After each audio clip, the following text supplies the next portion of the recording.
When the guy was on top of my friend, he was hitting him. There was fights going on all around us. I swung that knife one time as hard as I could, and it went into this guy. What's up? My name is Brian James, and this is my testimony. All right, Brian. So to get started today, growing up, what was that like for you? Like the day one childhood? So I grew up out here in the San Fernando Valley throughout. I was born to a mother and a father, both in the throes of heroin addiction. They had been struggling with it for years, even prior to my birth. My mom gave birth to me while she was using. So I was born in UCLA Medical Center. I spent the first 100 days of my life withdrawing from heroin.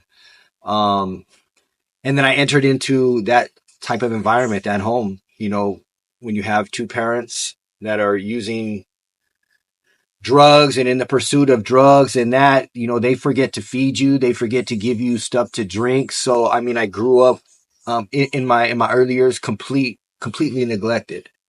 And as a child, you know, you don't understand the nature of addiction. You don't understand that it's not about you. It's a sickness. It's a disease. It has nothing to do with you. All I know is my mother and my father were not showing me the love, not giving me the attention, all the things that I was dying for as a child, as a baby. I wasn't getting that. And I took it personal, and I started to question, like, how screwed up of a person are you? How defected, where did God make a mistake to where your own parents don't love you? And I nurtured and I sat with these feelings and these thoughts for years.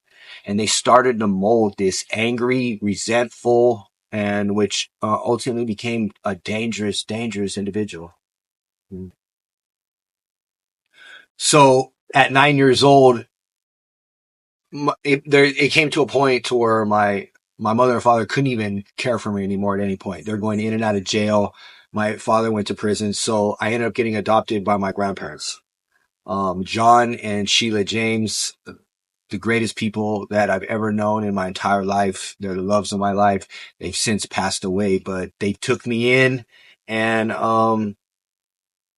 they didn't have to. I don't think that they were ready for it because I was a handful. I was a really screwed up kid at that time with a bunch of mixed emotions, but they took me in.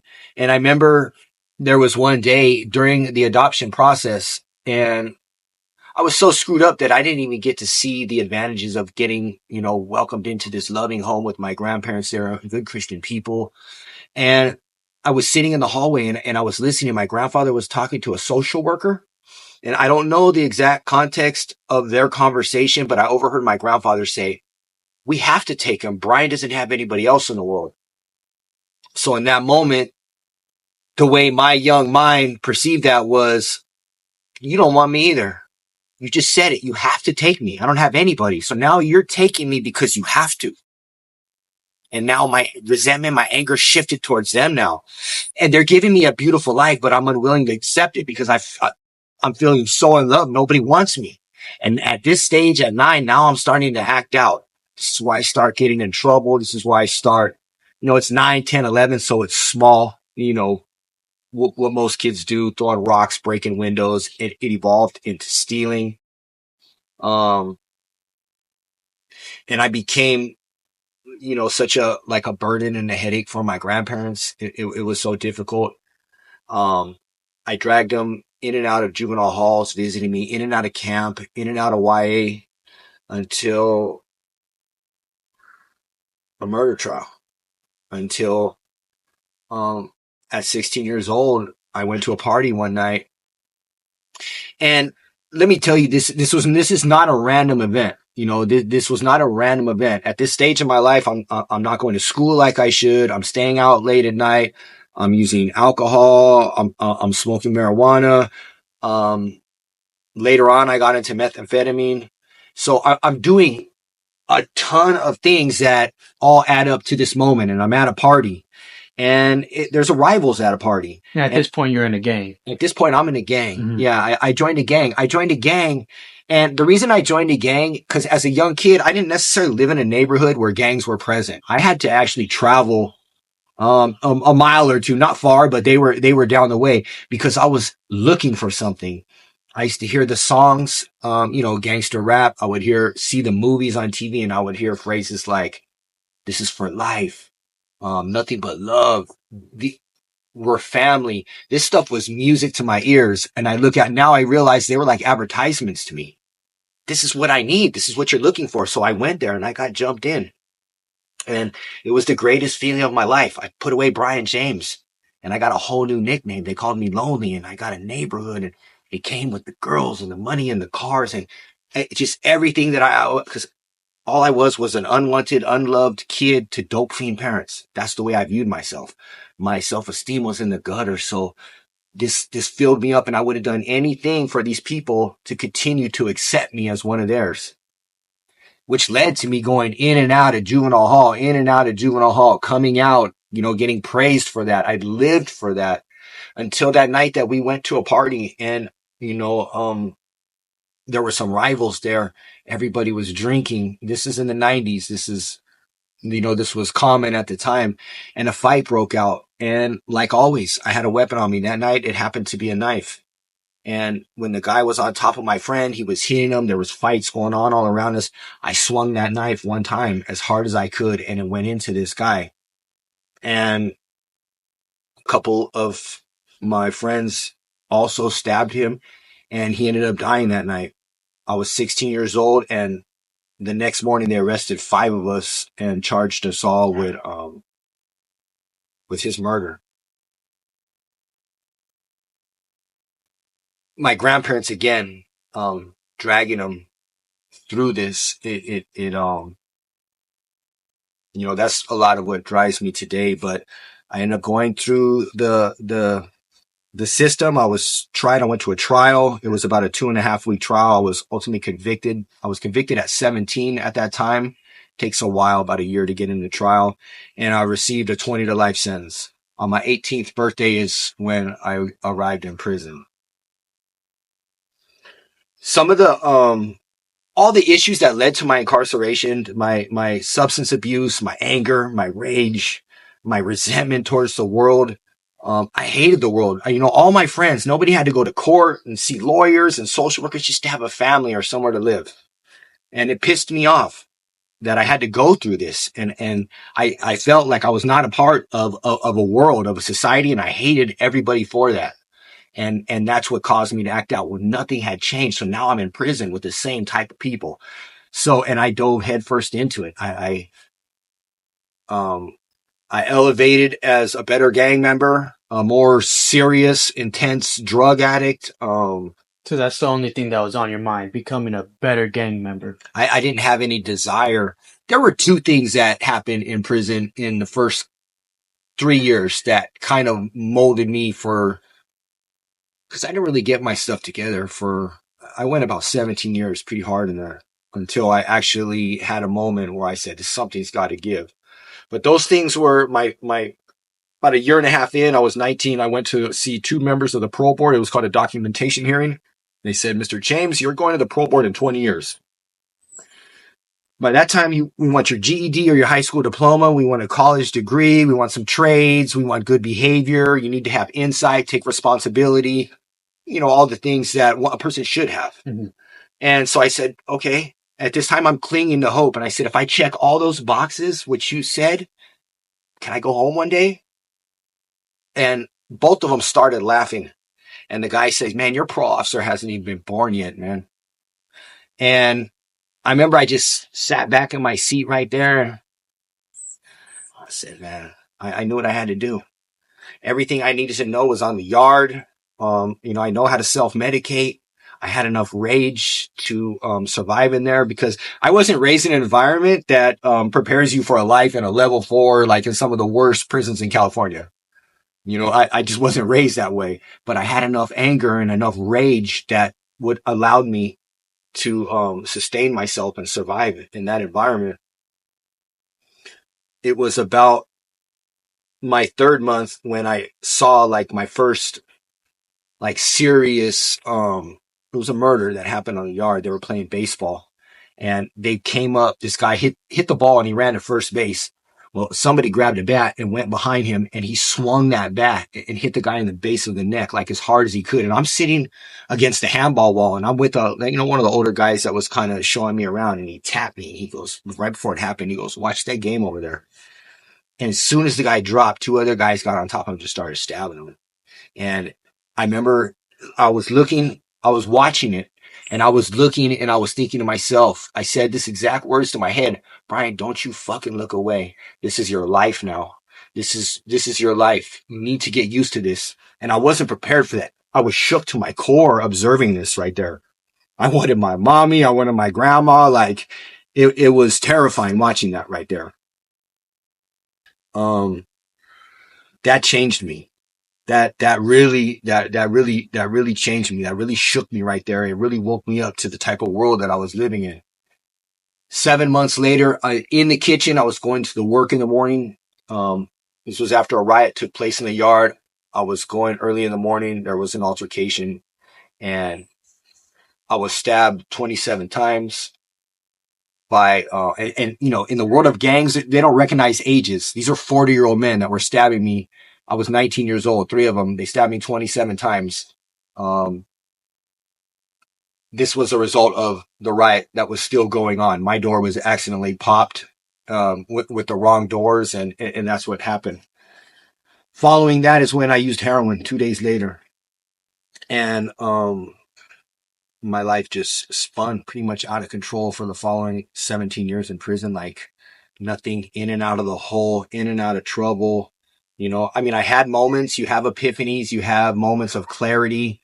There were moments where I got down on my knees and I begged God for forgiveness, and I would find peace for, short periods of time, but I could never put together anything.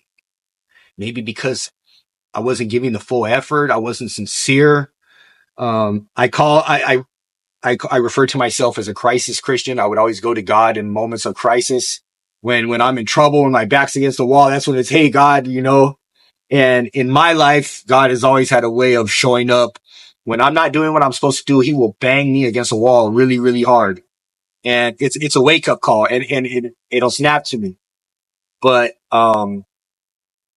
yeah, I turned my back on everything I knew, all the good in my life for a lot of years. So you said 17 years you were in and out and doing heroin. Yeah, I was in the whole time. I never got out of prison, but in and out the life and drug abuse. Yeah. Yeah, absolutely. Yeah. And so what was that moment that changed you, that moment of rock bottom that helped you really see something needs to change? So I was sitting in the shoe in Corcoran. My grandmother and my mom would come to visit every other week. My grandmother pretty much almost every week. For years, we would always write 3-4 letters back and forth a week. My mom was only there. It was only my mom, and I was looking. I said, "Where's Nana?" And I saw my mom's face like a flinch. Your family. I said, "What happened?" And yeah. Sometimes it gets me. No, you're okay. She said Nana died last night.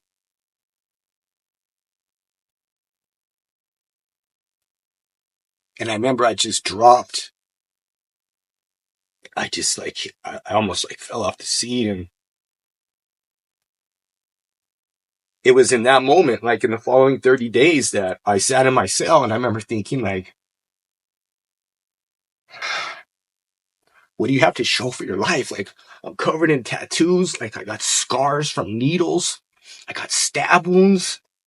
I have nightmares from things that I've done to live with. Like, something's got to give. And I spent like the next 30 days, like, crying the biggest teardrops of my life, trying to figure it out. And in those 30 days, I had planned on killing myself at some point too, because I remember thinking, like, that was the only good thing I had in my life, and it's gone. And that night that I was going to do it, I said a prayer. I've told this story before. I didn't have like an epiphany, like no bright lights came, but when I said amen and I ended that prayer, I decided that I wasn't going to kill myself that night. I was going to postpone it for like a day, but It never ended up happening. I slowly, my grandma at the end of every letter would always send me a Bible verse, but I never read it because I'm living a certain lifestyle and that verse is loud and the Bible's loud and it convicts me. Yeah. I even used to put my Bible in the back so I didn't see it looking at me, because I know I'm living a life that I'm not supposed to. But I started every day reading the verses and, not only reading them, but like meditating on them, trying to find meaning. And, her last words to me were, Proverbs 3:5-7. We were talking to the glass on the phone and she said that. That was the last thing she ever said to me. So that verse was always important. I started changing the books that I read, the movies that I watched. And I did. I prayed to God. I asked for forgiveness. I asked for a new way, a new life, a new understanding.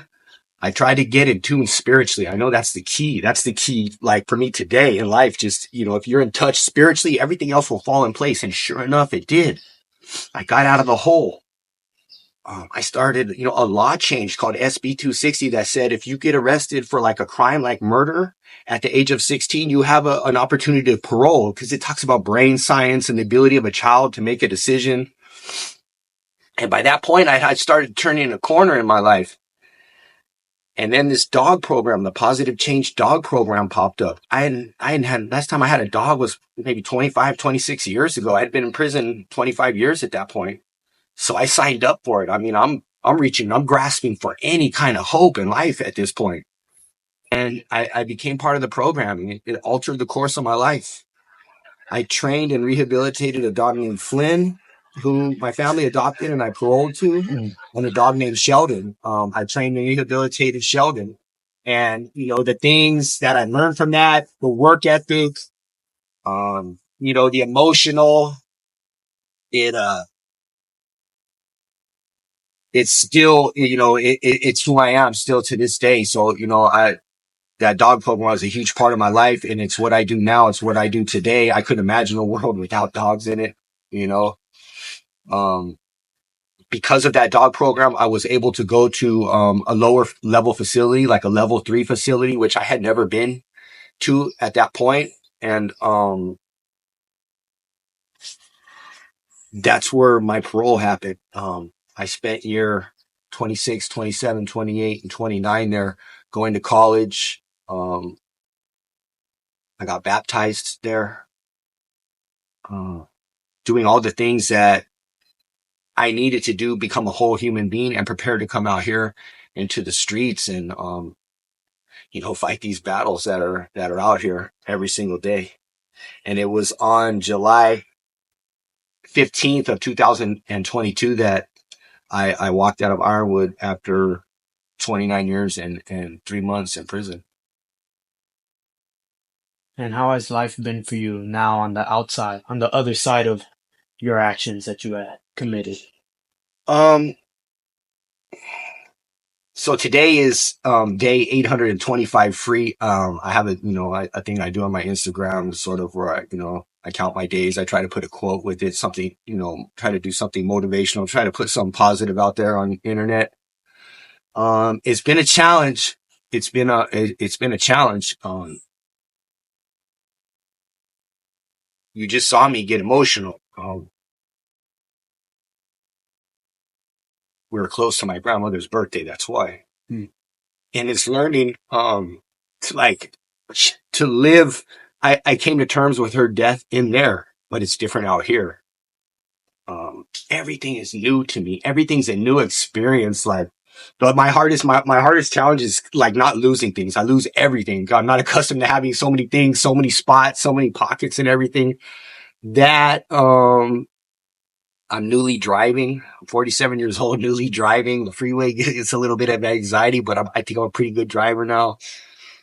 It's just, it's everything you would imagine. Exciting, scary. But I'm beyond grateful. I spent my life in a box. A lot of guys talk about their time in prison. Like the majority of my time was literally in a box. I went to prison at a time where the lockdowns and because of my behaviors, I put myself in those positions, but, I've been caged up. And so, just waking up and being free and outside and having these conversations, I'm so grateful. So grateful. So when it comes to like my remorse or my responsibility in terms of like the crime that I committed, I've written remorse letters to my victim, even though he's passed. I wrote the letters, they've been on record. I wrote letters to his family, to his friends. I never had the opportunity to meet any of them. Um, I have reasons on why I think, but I'm not sure. They've never had any phone number, anything on record. They never attended the trial. When I go to the parole board, the survivor victims have an opportunity to go to the board and, make their case, make their plea, say whatever it is they want to say. There was nobody that showed up. So I didn't get that opportunity. And more importantly, they didn't get that opportunity to say whatever it is they wanted to say to me, if anything at all. I was just there to, humbly accept it. My goal was this. The parole board asked, do you feel like you deserve to go home? And, that's a loaded question. And the answer is, I don't deserve anything. I'm here asking for mercy. I'm here displaying the type of person that I've been living for these last few years in prison, who I am. Whether you say go back to yourself for the rest of your life or you can go home today, I'm going to remain that person. And I just, if you're willing to let me back into the world, then I feel like I'm prepared. That's basically it. But you also have to explain your life. I was born right here. At 16 years old, I committed a murder. What happened? What happened in this time space right here that got you to a place where you can do such a thing? Are you remorseful? Are you rehabilitated? And do you have a plan moving forward? Now, if you can answer all those questions, then you'll get your parole date. And it's not easy. You're under a microscope and it's about 2 hours of intense questioning. One of the things I shared with them when it came to the remorse was a group that I was involved in called Healing Dialogue and Action. It's ran and operated by Javier Starring, who's like one of the heroes of this world, right? He does the most amazing work and he's been doing it for, over 30 years, back when the prison work wasn't cool and there wasn't any money in it. So what he does is he brings, victim survivors of these crimes. In this case, it was 3 women whose sons were killed behind gang violence. They were victims of the same exact crime that I inflicted on an undeserving person and a family. And I was scared walking to that group because, to face these women. But when I sat down, they were powerful, but, humble women, and they shared their story with me, what they went through, and it was horrible. The experiences, what they live with today, the loss. They shared pictures, and I told them about my life. And at the end of our conversation, I said, I've managed to evolve out of gangs and, that culture. And I don't think that way anymore. I have time clean and sober. But the fact remains is a mother had to close a casket on her son and I'm responsible for it. No, how can I ever forgive myself? How can I even consider that? Like, who am I? And all 3 of those ladies stood up, hugged me. They put their arms around me and they said, we forgive you on behalf of our sons. And you will never be the same again after that. Like, I didn't walk out of there the same again. And I remember a little bit later that day, I was sharing it with this, the pastor of the church right there. His name was Rocky. And, I said, it's hard for me to forgive myself. He goes, do you believe in God? I said, yeah, I do, man. He goes, do you believe that you're forgiven by him? And I says, yes. He goes, so you're telling me that your standard of forgiveness is higher than his? I was like, oh, he forgive you, so you can't do it? And, I went back to my cell that night and there was an internal freedom that occurred in me that I think at that time I was ready to go home. I went home probably about a year and a half, 2 years after that moment.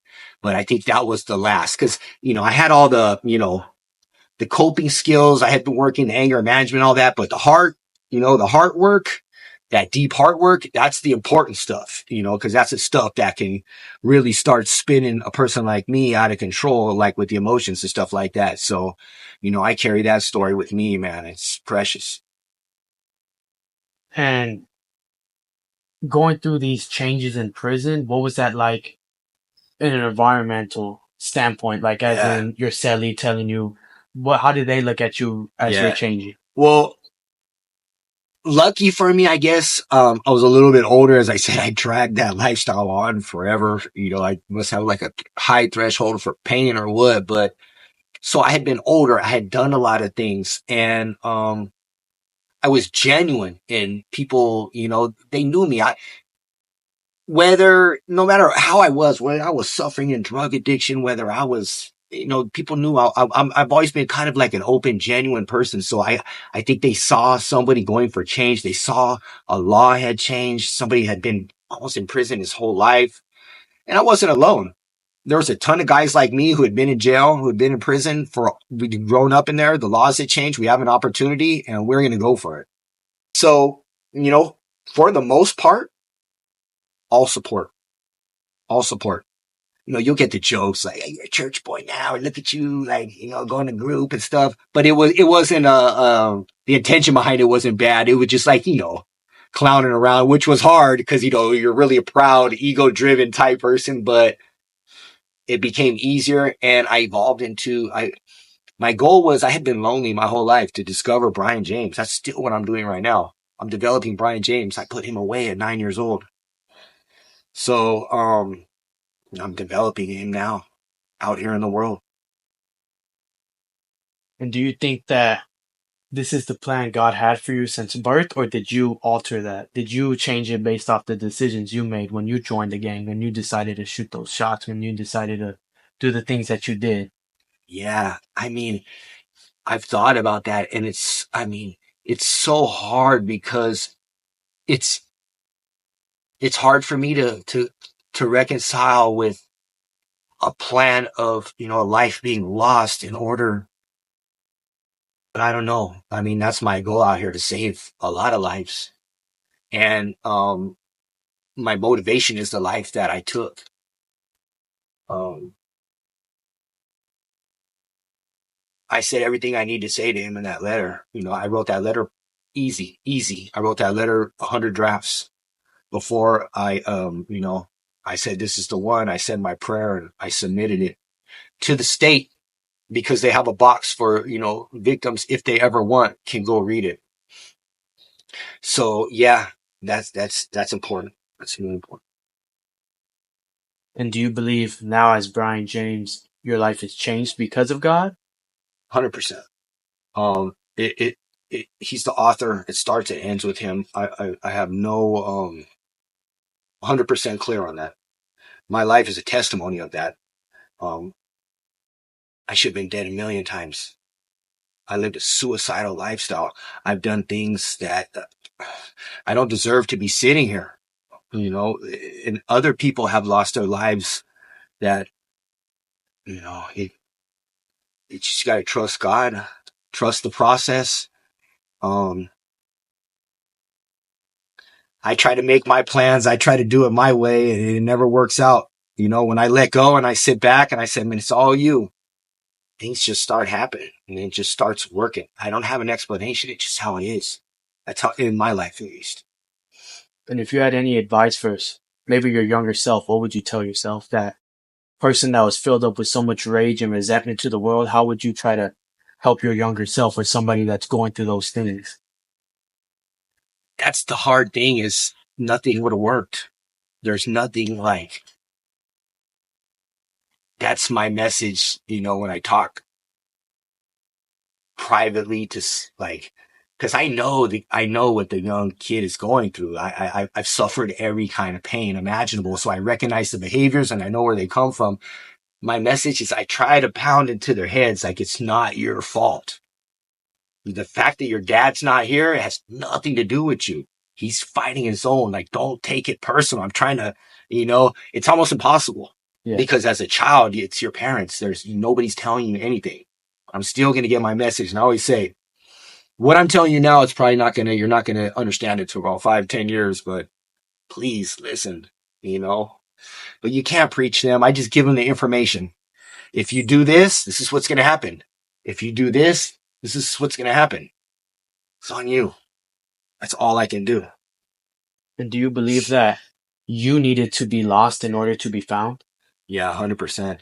Especially, prison was the greatest thing that ever happened to me. It's the best thing that ever happened to me. I'd be dead.